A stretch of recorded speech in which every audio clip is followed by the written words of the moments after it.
Baik, bismillahirrahmanirrahim. Alhamdulillahirabbil alamin. Wassalatu wassalamu ala nabiyyina Muhammadin khatamil anbiya'i wal mursalin wa ala alihi wa ashabihi wa man tabi'ahum bi ihsanin ila yaumiddin. Amma ba'd. Kita lanjutkan kajian kita dari pembahasan kitab atau buku tentang Irsyadul Anam ila Usuli wa Muhimmati Dinil Islam. Dan sekarang kita ada di halaman ke-10.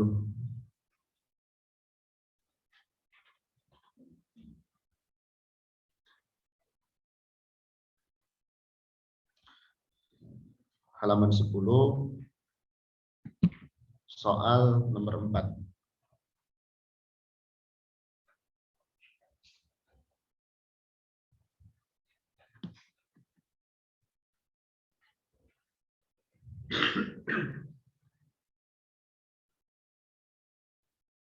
Madinuka, apa agamamu?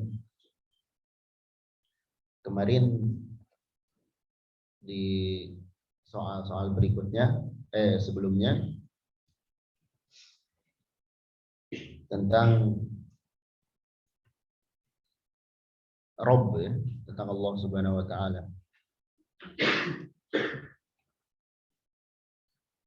Sekarang madinuka, apa agamamu?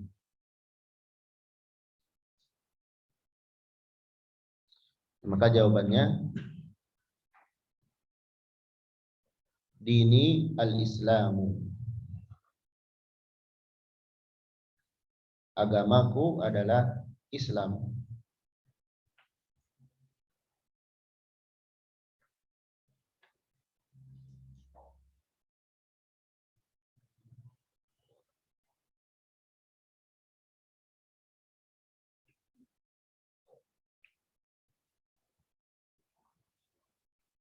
Kemudian apa itu Islam? Di sini didefinisikan. Jadi Islam itu bukan sekedar ngaku-ngaku, tapi ada sesuatu yang harus dilakukan di dalam agama itu. Maka di sini didefinisikan al-Islam wa huwa, Islam adalah, ini arti Islam. Definisi Islam.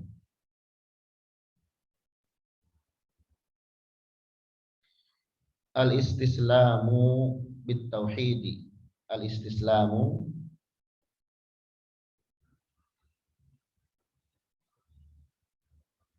berserah diri.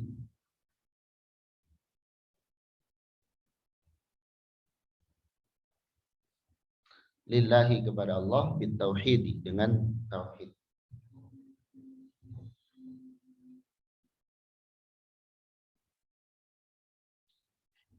Jadi kalau kita beragama Islam, hal pertama yang harus kita pelajari, amalkan, yakini, amalkan, ajarkan, itu tentang tauhid.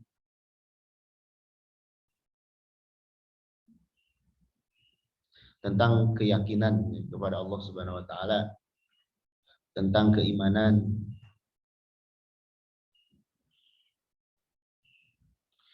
Makanya seorang muslim yang tidak mempelajari tauhid, maka sangat dimungkinkan nanti banyak tercampur dengan kemusyrikan, sehingga tidak sadar keislamannya batal di sisi Allah Subhanahu wa taala. Maka ini penting, tunduk menyerah kepada Allah dengan tauhid. Kalau ditanya lagi tauhid itu apa? Tauhid itu berbicara tentang keimanan kepada Allah. Nanti akan ada pembahasan.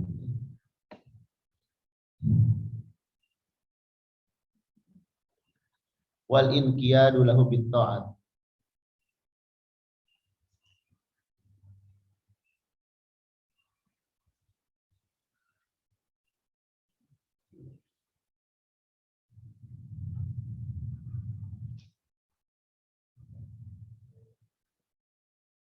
Wal inqiyadu, tunduk, lahu kepadanya, bit ta'ah, dengan ketaatan.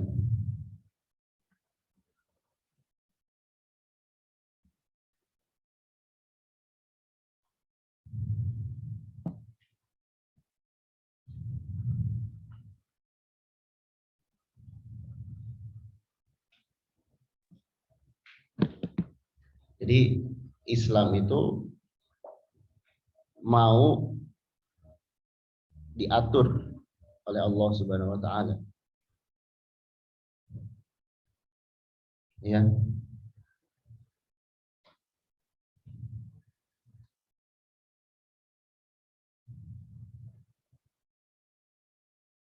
Tunduk dengan aturan-aturan. Makanya di sini dikatakan tunduk dengan taat. Maksudnya orang itu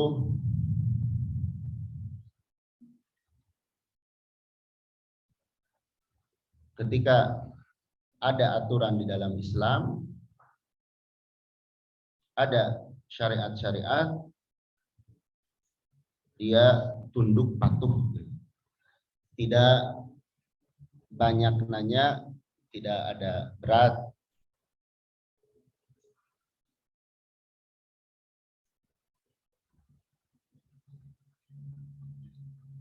Yang namanya orang sudah menyerah, ya. Kalau sudah menyerah kan mau digimanain juga mau tunduk. Nah, itu pun di dalam agama kita, setelahnya kita belajar tauhid, berarti di sini kita perlunya belajar tentang ketaatan. Ini penting, ya. Kita nggak akan bisa tunduk dengan ketaatan kalau kita tidak tahu mana yang taat, mana yang bukan. Berarti kalau kita beragama Islam, selain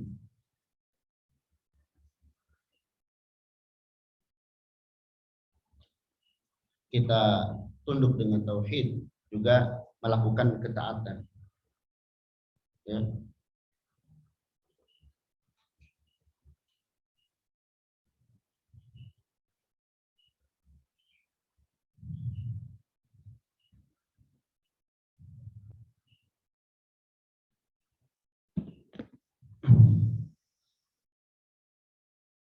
Kemudian wal bara'atu, berlepas diri.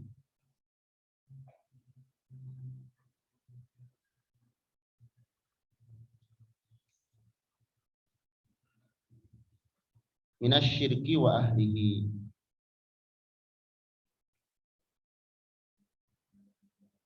dari perbuatan syirik dan pelaku.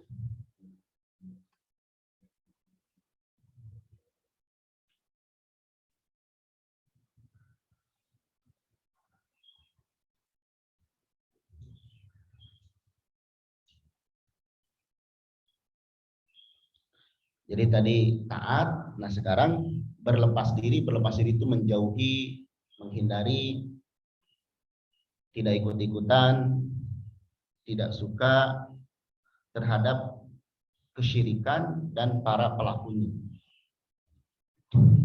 Di sini juga menunjukkan di dalam Islam itu perlunya kita belajar tentang hal-hal yang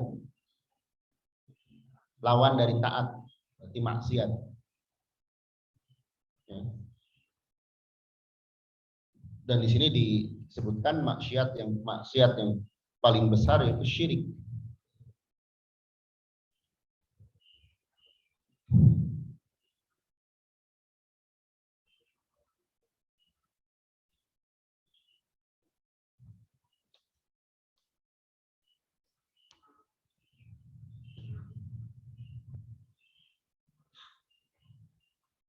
Juga menjauhi wa ahlihi, pelaku. Nah, di sini besarnya pengaruh teman yang buruk. Jadi kalau kita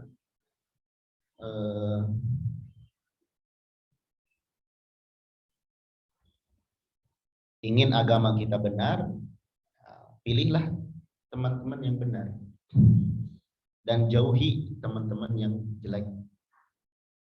Baru agama kita akan benar. Ya.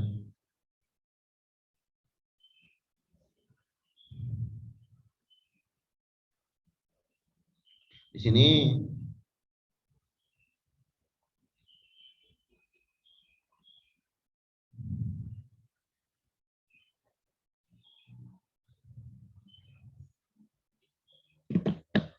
kalau kita simpulkan dari agama Islam ini, pentingnya kita belajar dan mengamalkan. Belajar, pertama belajar tentang ketaatan, belajar tentang keimanan atau tauhid tadi. Pelajari tentang tauhid, akidah yang benar. Terus pelajari tentang ketaatan, tentang amal-amal soleh dari yang besar sampai yang ringan, itu pelajari. Setelah dipelajari, amalkan.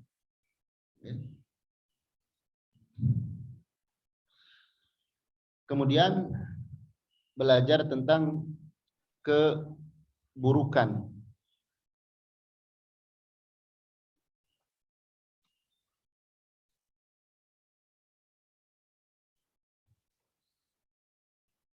Jadi kalau belajar ketaatan untuk diamalkan, belajar keburukan agar bisa menjauhinya.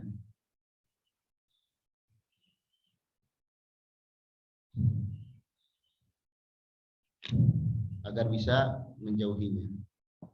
Juga di sini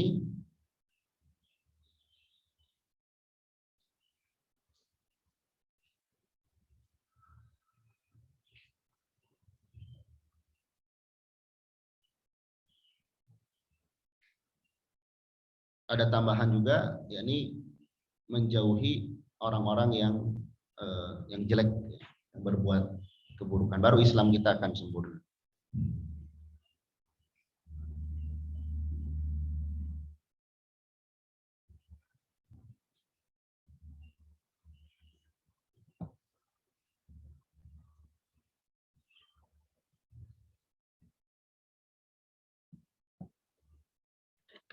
Jadi seperti itu ya. Tiada Islam tanpa tauhid, tidak ada Islam tanpa ketaatan. Tiada Islam tanpa menjauhi keburukan. Kalau ada kita melihat seorang muslim tidak ngerti tauhid, tidak tahu apa yang harus dia amalkan, tidak tahu apa yang harus dia jauhi, maka dia perlu banyak belajar. Dan kalau kita ingin belajar Islam yang benar, belajari dari 3 hal itu.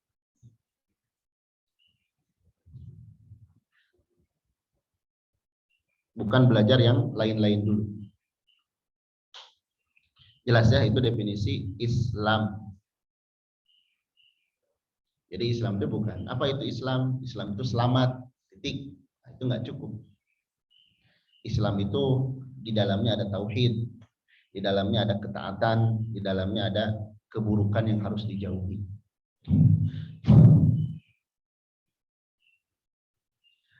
Contoh sederhana ya, kalau kita misal ini masuk di sebuah sekolah atau perusahaan,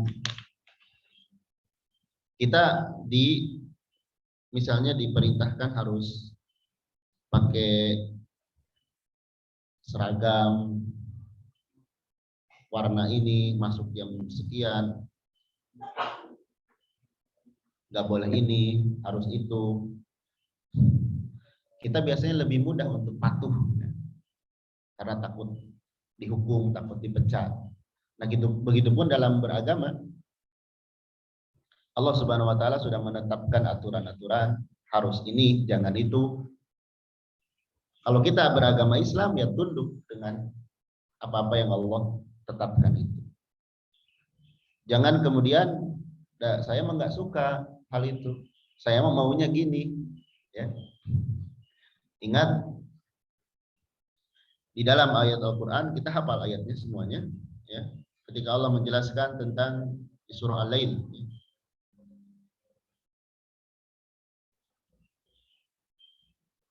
Ketika Allah menjelaskan la yaslaha fa anzartukum naran talazza la yaslaha illal ashqa alladzi kadzdzaba wa tawalla. Kata Allah Subhanahu wa taala di dalam surah Al-Lail itu, fa anzartukum naran talazza. Kata Allah, aku mengingatkan kalian dengan neraka yang menyala-nyala. La yaslaha illal ashqa. Tidak ada yang masuk ke dalam neraka itu kecuali orang yang celaka. Nah, dijelaskan siapa orang yang celaka. Alladzi kadzdzaba wa tawalla. Orang yang mendustakan dan berpaling. Dijelaskan oleh para ulama, di antaranya oleh Syekh Muhammad bin Shalih Al-Utsaimin rahimahullah, yang dimaksud mendustakan itu tidak percaya kepada berita yang datang dari Al-Quran maupun hadis. Dia nggak percaya. Itu orang celaka menurut Al-Quran. Pertama, nggak percaya kepada berita yang ada di dalam Al-Quran dan hadis. Wa tawalla, dan dia berpaling. Berpaling di sini artinya dia itu tidak mau diperintah dan tidak mau dilarang. Maksudnya tidak mau diatur oleh syariat. Ini orang yang celaka. Jadi pertama dia tidak percaya ketika diberikan dalil, ya, mengingkari. Wah, masa sih kayak gitu? Wah, nggak mungkin. Kemudian setelah dia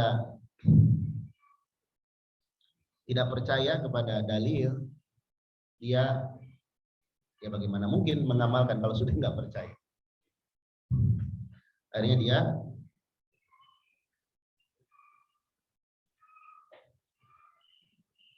dia tidak mau diatur.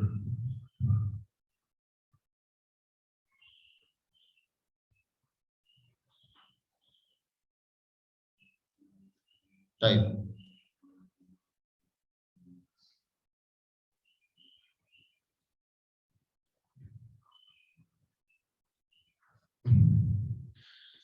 Selanjutnya, mahia maratibuddin. Soal kelima, apa tingkatan agama?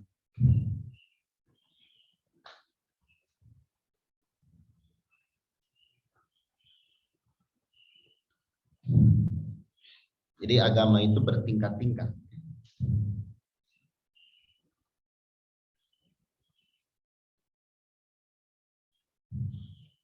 Maratibuddin salah satu. Tingkatan-tingkatan agama itu ada 3. Wahia, yaitu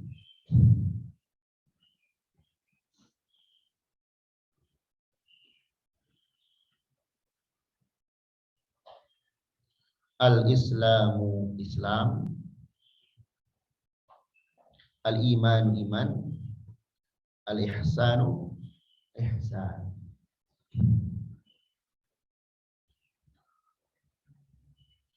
Kok di sini agama Islam tapi ada Islam lagi gitu.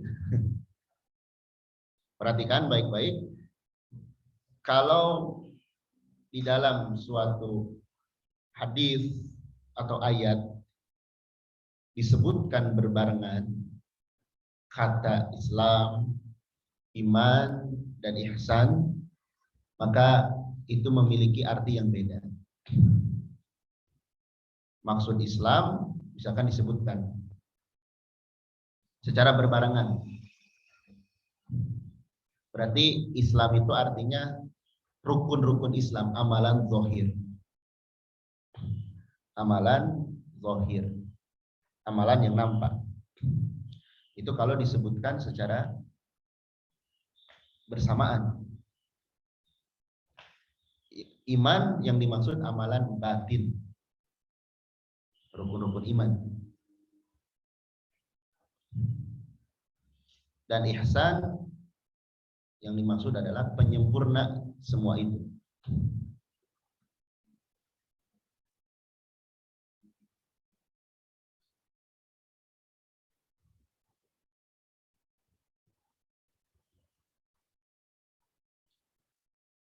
Itu kalau disebutkan secara berbarengan di dalam suatu ayat atau suatu hadis.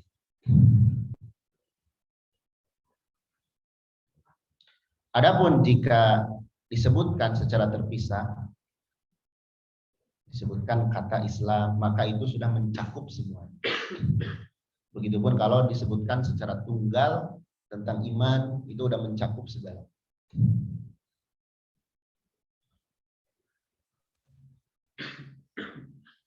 Terus kenapa ini kita harus mengetahui marotib ini?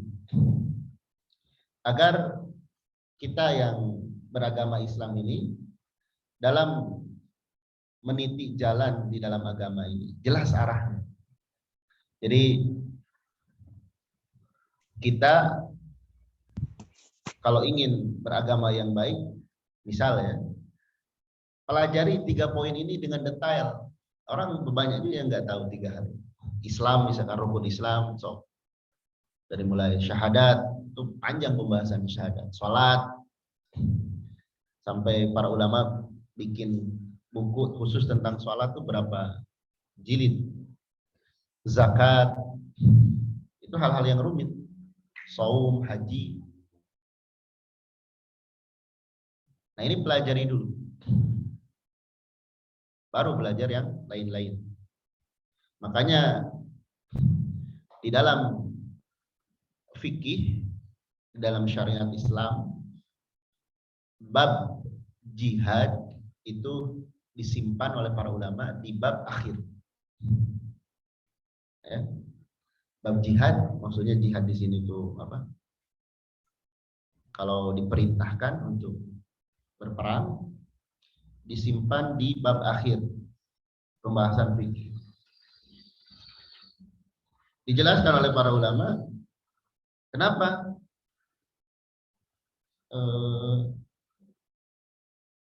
bab jihad disimpan di akhir. Dijelaskan oleh para ulama agar orang yang belum benar wudunya tidak ikut jihad. Maksudnya ya, orang ngomong-ngomong jihad, wudu aja masih nggak bisa, sholat masih nggak bisa, gimana bisa jihad, bisa ikhlas dan sebagainya. Ini supaya hal-hal dasar dulu yang dia ketahui.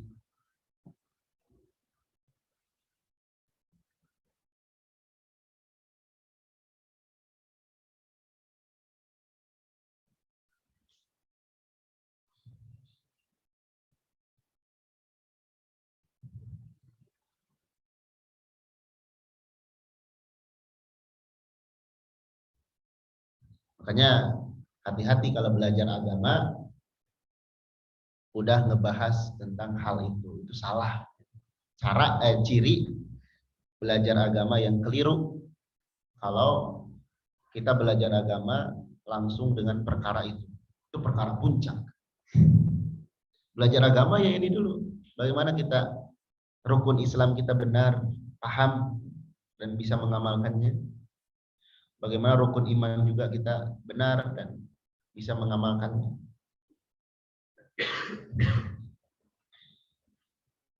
Itu harus dipahami ya, agar kita tidak salah.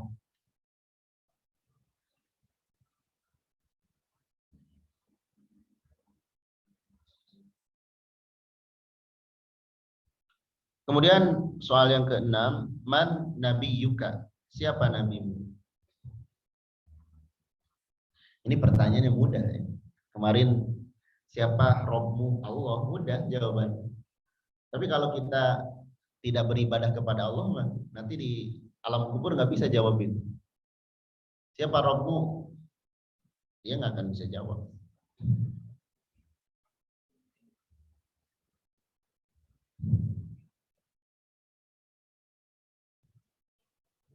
Siapa nabimu? Nabiku adalah Muhammad ibnu Abdullah ibni Abdul Muttalib bin Hashim.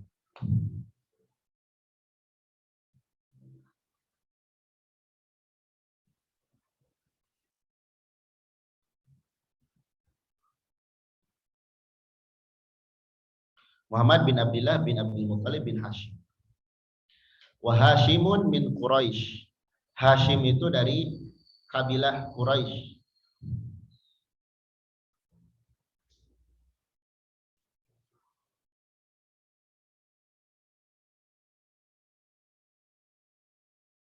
Wa Quraisyun minal Arab.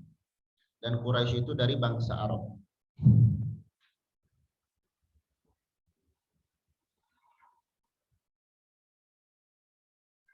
Wal Arab min dzurriyyati Ismail. Termasuk keturunan Ismail.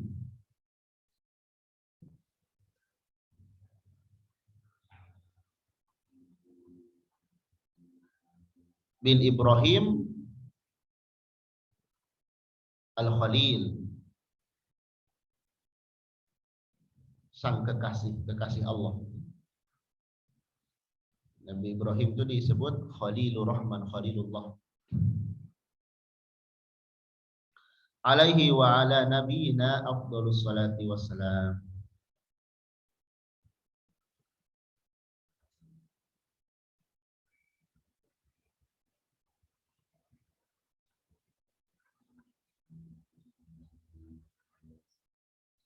Ini nabi kita. Ini nabi kita dari sisi nasab. Di sini disebutkan tentang nabi dari sisi apa? Nasab.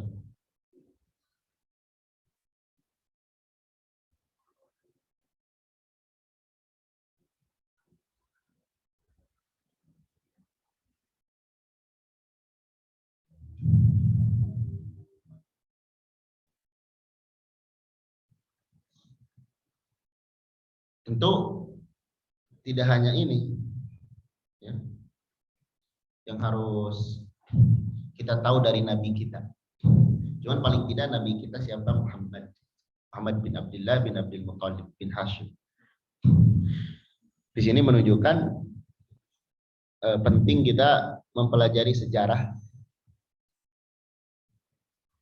Paling minimal sejarah nabi itu oleh para ulama disebutkan kita mempelajari buku Nurul Yakin atau Urjujah Al-Mi'iyah. Itu paling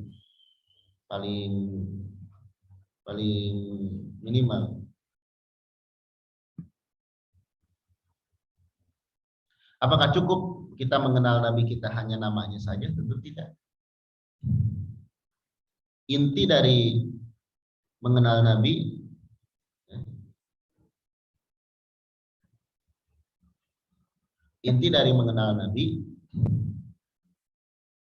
adalah agar kita tahu siapa yang harus kita ikuti. Agar kita tahu siapa yang harus kita jadikan sebagai pedoman.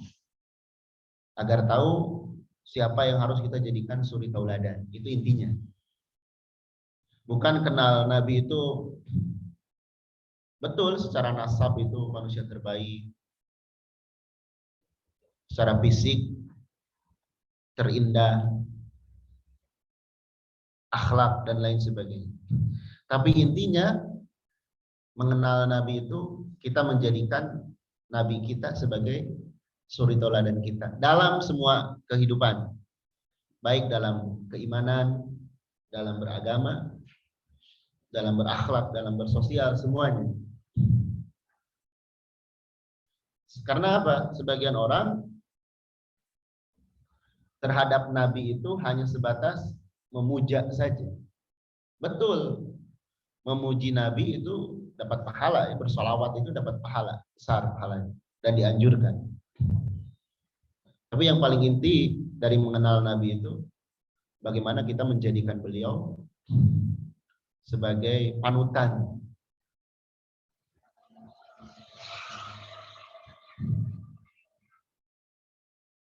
Kenapa beliau yang harus dijadikan panutan? Karena memang beliau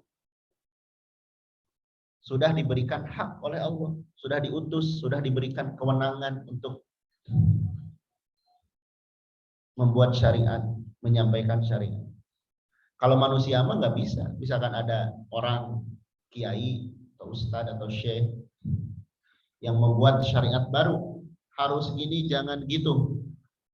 Padahal di Al-Quran tidak ada, ya dalam hadis tidak ada. Kita jangan ikut, ya. Di Al-Quran perlu diketahui banyak ayat yang menjelaskan penyesalan orang-orang yang tidak mengikuti Nabi. Ya.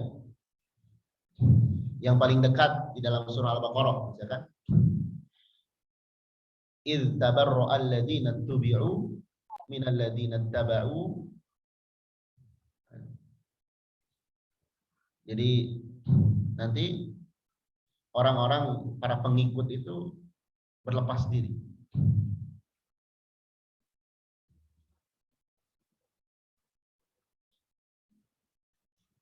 Gak tanggung jawab gitu. Yang paling utama yang gak tanggung jawab itu setan nanti. Iblis nanti gak tanggung jawab dengan pengikutnya yang masuk neraka. Mereka nanti saling salahkan. Ya. Dan apa di antara ungkapan mereka? Ini contoh di dalam surah Al-Baqarah, ya. Lau anna lana karrah fanatabarra'a minhum kama tabarra'u minna. Seandainya, katanya, kita masih punya kesempatan untuk hidup, sekali lagi, tentu kita nggak akan mau ikut mereka, ikut orang-orang tokoh-tokoh yang nggak jelas.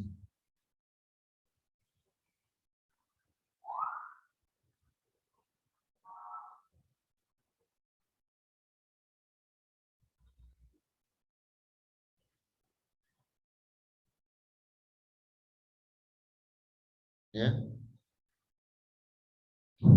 Ata'na sadatana wa kubara'ana fa'adalluna sabila, dalam ayat yang lain.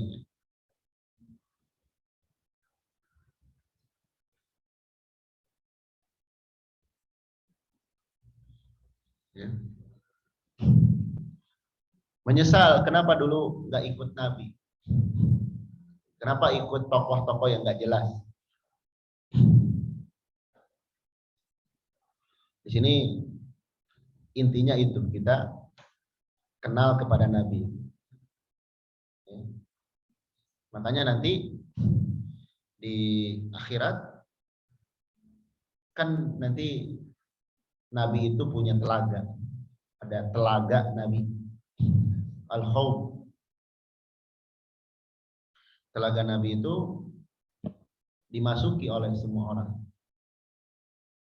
Tapi nanti ada orang yang dihalang, gak bisa masuk ke telaga. Ketika Nabi menyatakan, itu umatku. Betul, itu umatmu, tapi engkau tidak tahu apa yang mereka perbuat setelah engkau meninggal.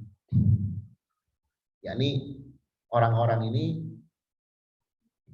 mengaku umat Nabi, bahkan Nabi pun merasa itu umat beliau, tapi sayangnya mereka tidak mengikuti ajaran Nabi. Jadi inti dari mengenal Nabi itu mengikuti ajarannya, bukan sekedar tahu sejarah hidupnya,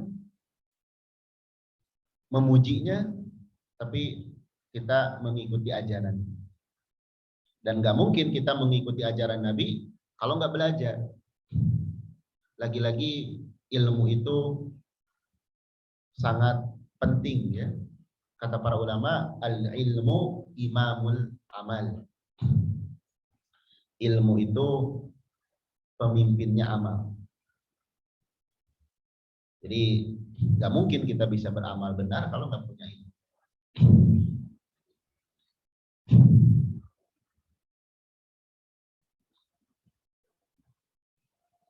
Selanjutnya di halaman 11.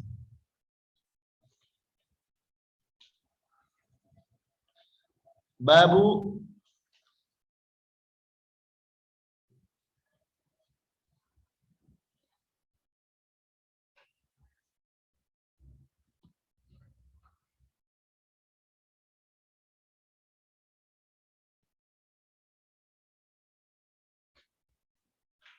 arkanil Islam wa makna syahadatain. Bab rukun-rukun Islam dan makna syahadatain.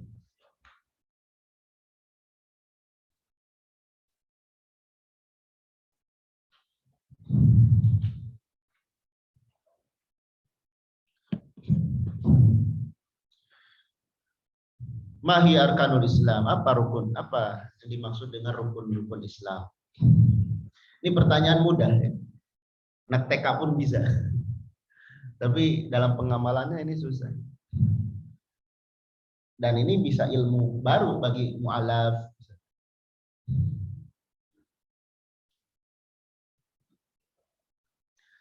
Arkanul Islami khamsatun.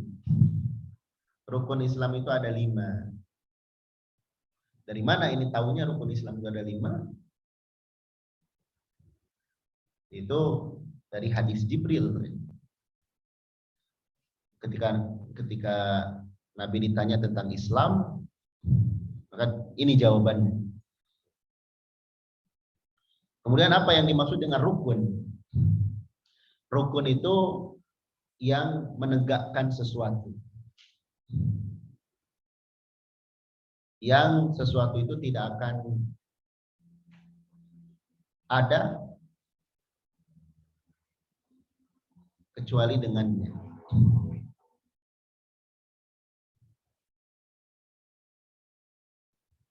Makanya orang yang mengingkari, tidak percaya kepada rukun-rukun Islam, dia kafir.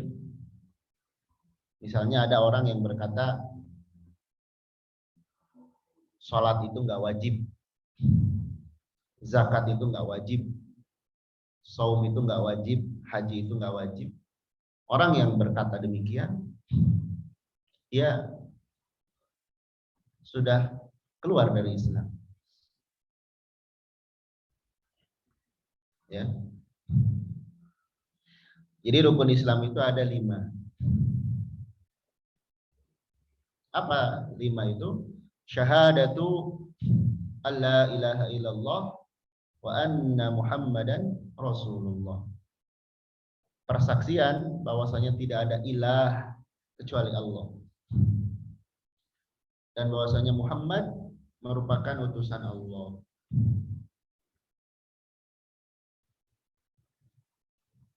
Kita meyakini seyakin-yakinnya tidak ada ilah. Tidak ada ilah selain Allah.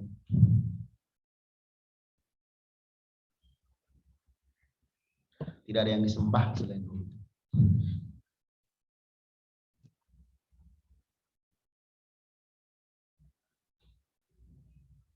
Dan Muhammad utusan Allah.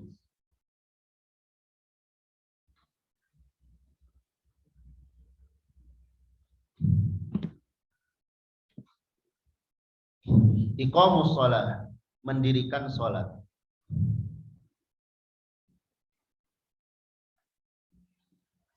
Nah, di sini dibahasakan dengan mendirikan, bukan sekedar melaksanakan. Kata para ulama, mendirikan salat paling tidak ada beberapa hal yang perlu diperhatikan.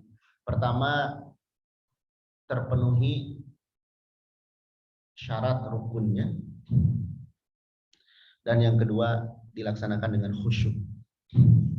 Baru itu dikatakan mendirikan sholat.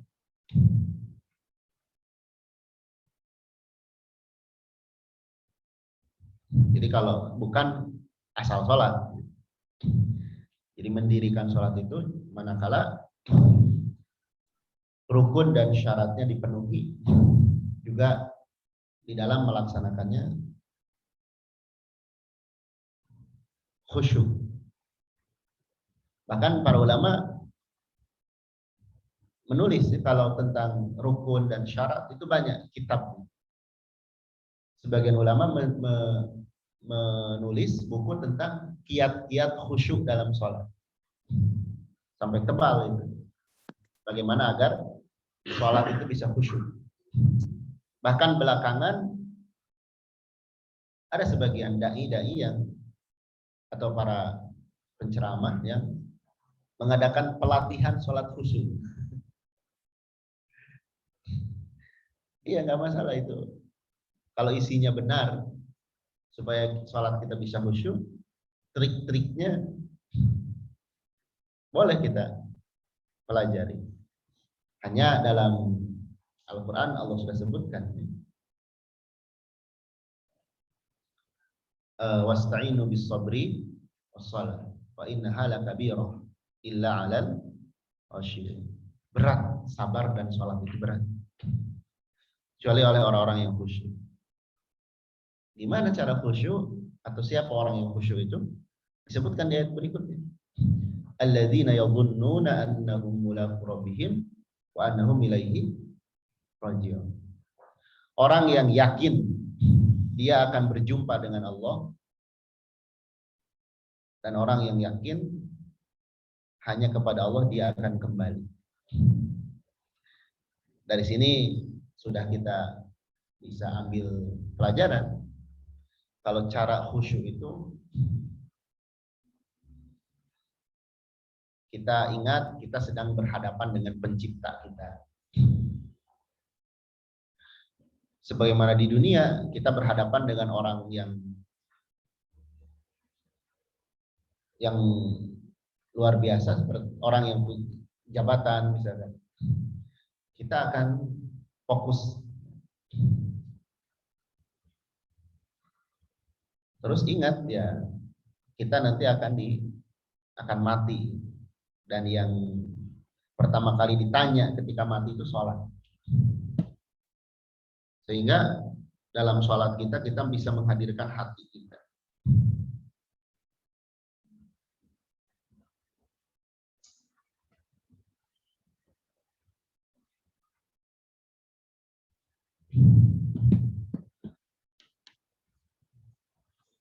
Menghadirkan hati.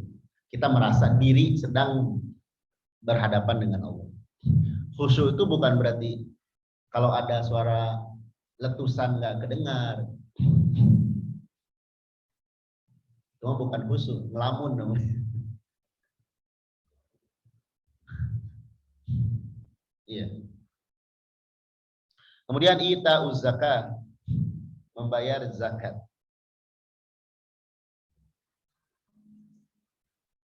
Baik yang wajib, ya. Saum Ramadan, Hajju baitillahil haram, berhaji ke Baitullah, liman istata'a ilaihi sabila. Liman bagi orang yang istata'a, mampu, ilaihi terhadapnya, sabilan dalam perjalanan, mampu dalam bekal.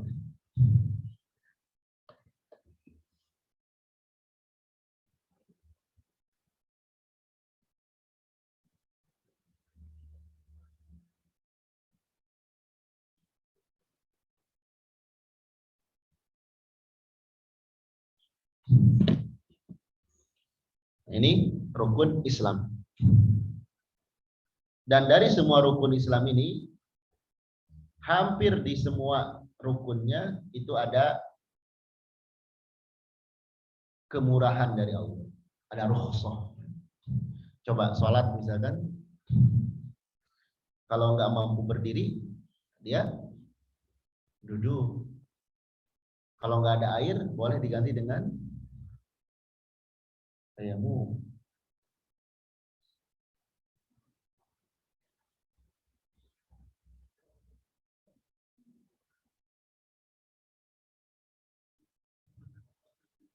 Zakat juga nggak mampu, nggak ada.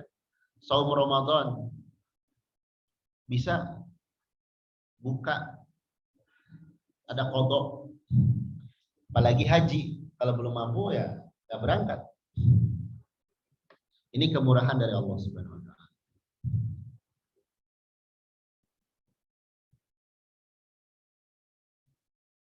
Itu rukun Islam. Ya.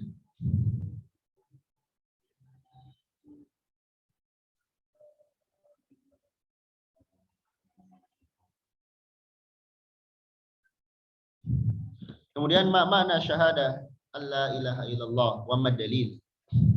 Apa makna syahadat alla ilaha illallah dan apa dalilnya? Nah, ini harus tahu nih. Jangan sampai kita sudah lama beragama Islam nggak tahu syahadat, nggak tahu dalilnya. Walaupun kenyataannya demikian.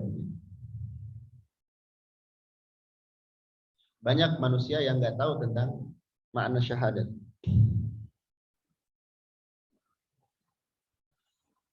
Apalagi ditanya dalilnya, ini lebih repot. Makna syahadat la ilaha illallah, arti syahadat la ilaha illallah. Nah ini lihat. Kalau di Indonesia diartikannya apa? Tidak ada Tuhan selain Allah. Nah itu kurang sebetulnya. Arti lengkapnya syahadah la ilaha illallah itu la ma'buda bihaqqin illallah. Tidak ada sembahan yang benar kecuali Allah.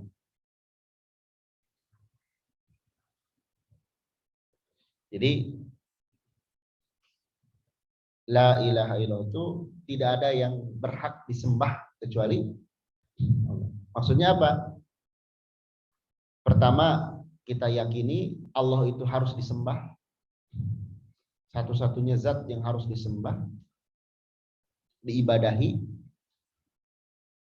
diturut, ditakut.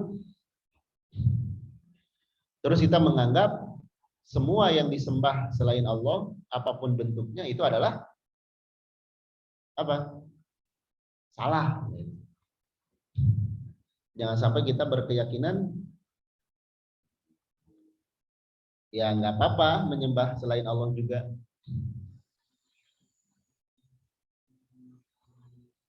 Kita jangan bilang tidak mengapa. Justru kita mengingkari. Jadi Allah itu zat yang harus disembah, diibadahi. Dan selain Allah itu salah. Nah, di sini ada pelajaran, berarti orang yang mengucapkan kalimat syahadat harus ngerti cara beribadah kepada Allah. Gimana cara beribadah? Apa macam-macam ibadah? Ya. Wa dalilu qauluhu ta'ala, dalilnya firman Allah Ta'ala,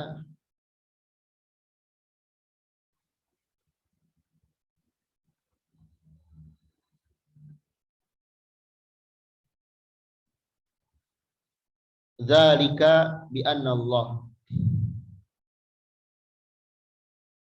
itulah karena sesungguhnya Allah huwal haq, dialah yang hak, yang maha benar.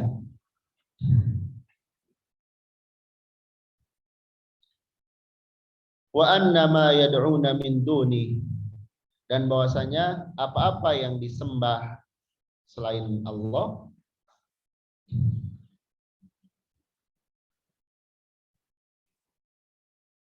wal batil, itu adalah salah.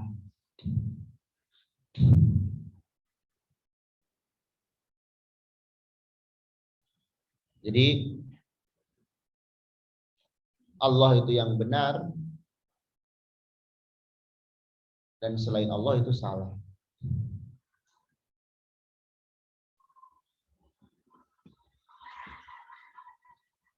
Wa anna Allaha, dan bahwasanya Allah huwal aliyul kabir. Allah lah yang maha tinggi, yang maha agung.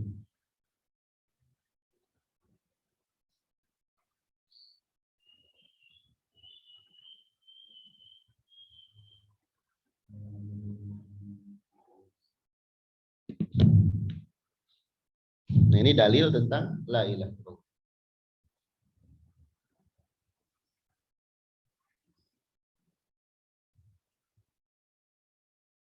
Jadi meyakini Allah itu yang disembah dan selain Allah itu salah.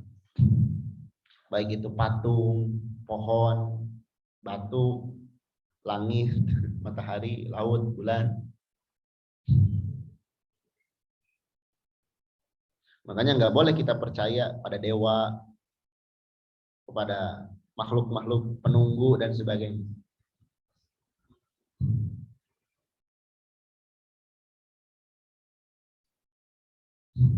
Iya. Kemudian mahi arkanu syahadati alla ilaha illallah wa madalil.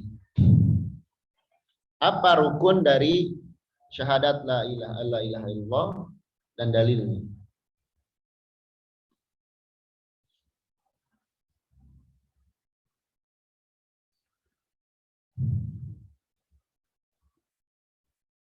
Jadi syahadat juga ada rukunnya. Kalau salah satu rukunnya hilang, nggak sah. Nanti kita lihat apa konsekuensinya. Arkanu syahadati alla ilaha illallah itsnan. Rukun-rukun syahadat la ilaha illallah itu ada dua. Apa? Al-awwal an-nafyu. Yang pertama meniadakan. An-nafyu meniadakan, menolak.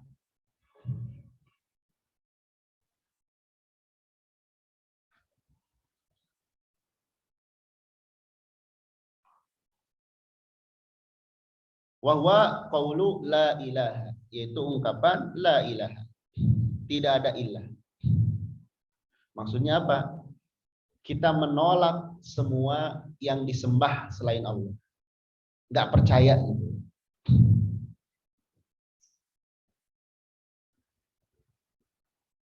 Asani yang kedua al-isbat. Menetapkan.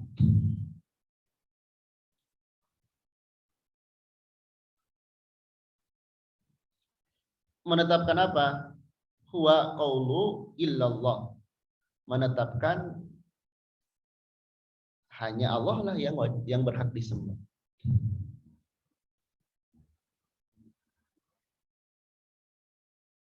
Nah, di sini perhatikan. Perhatikan baik-baik ya. Kalau seorang hanya nafyu saja, menolak semua peribadahan, semuanya dia menolak, itu nanti dia jadi ateis. Menjadi orang yang tidak punya agama. Karena semua sembahan-sembahan dia tolak. Maka jadilah dia seorang yang ateis. Dalam istilah agama namanya mulhid. Ya.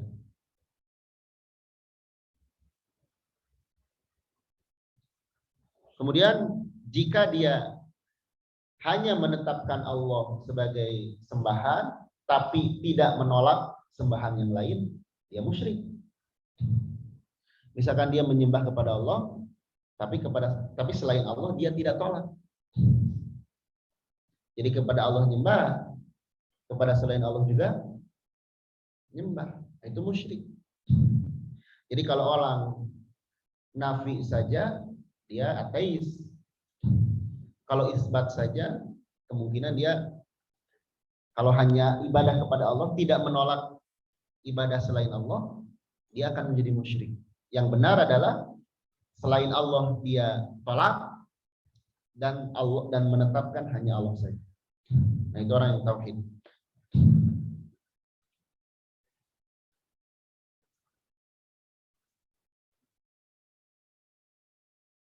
Ya.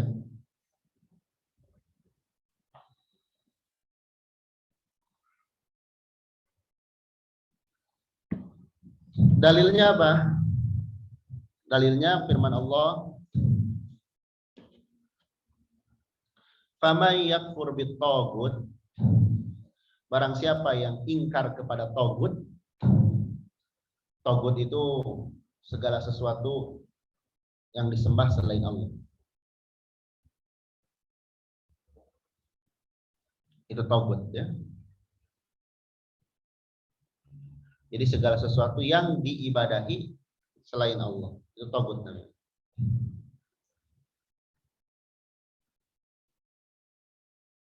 Siapa yang ingkar kepada tagut, wa yu'min billah, dan beriman kepada Allah, faqad istamsaka bil urwatil wuthqa, maka sungguh dia telah berpegang teguh, faqad istamsaka, dia sudah berpegang teguh, bil urwatil wuthqa, kepada tali agama yang kuat.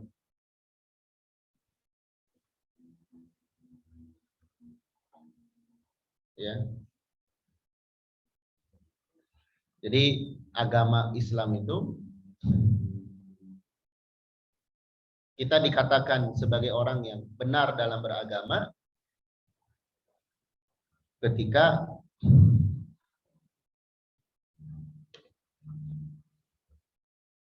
kita mengingkari selain Allah dan beriman kepada Allah.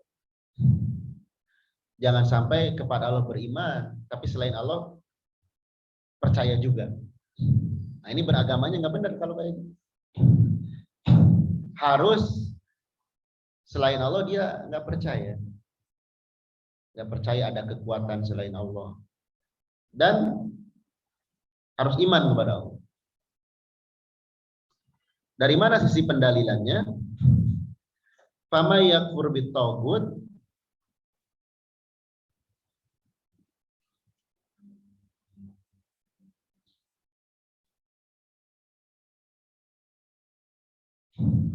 yang kufur kepada tagut, hada dalilun nafi. Ini adalah dalil nafi, menolak, meniadakan. Siapa yang ingkar kepada tagut? Maksudnya ya harus mengingkari tagut.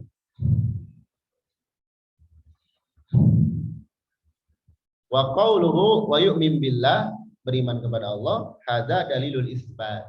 Ini dalil isbat. Menetapkan keimanan itu hanya kepada Allah.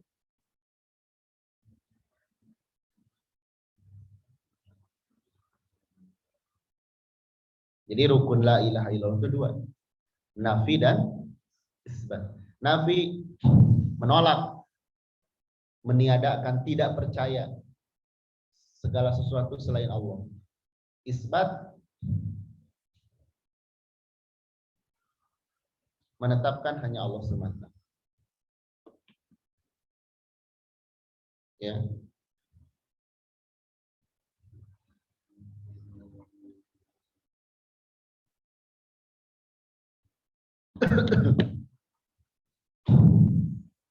Agar tadi kita tidak menjadi orang ateis atau orang yang musyrik.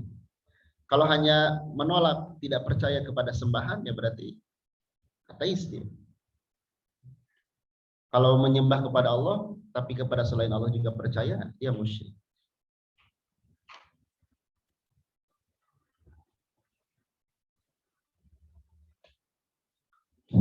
Baik, demikian pembahasan kita pagi hari ini. Insyaallah di pertemuan berikutnya di soal yang ke-10 tentang syarat la ilaha illallah. Tadi rukun juga ada syarat. Ini pembahasannya sama dengan yang malam Rabu ya. Yang malam Kamis, yang malam tadi. Syarat la ilaha illallah.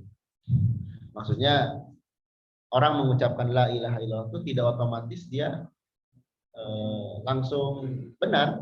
Seperti sholat, orang nggak cukup hanya melakukan sholat. Ada rukun dan syarat yang harus dipenuhi. Kalau rukun dan syarat ini tidak dipenuhi, ya nggak bisa.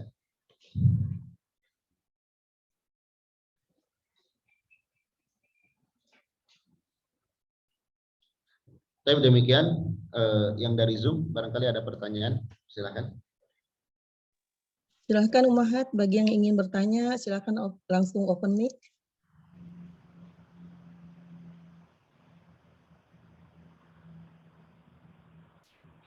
Sepertinya tidak ada ya Ustaz.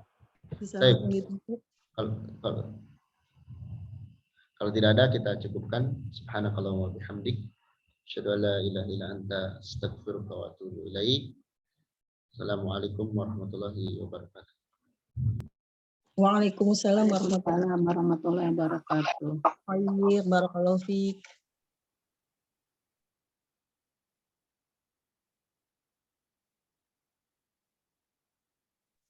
Alhamdulillah kajian pagi ini sudah selesai ya Ibu-ibu.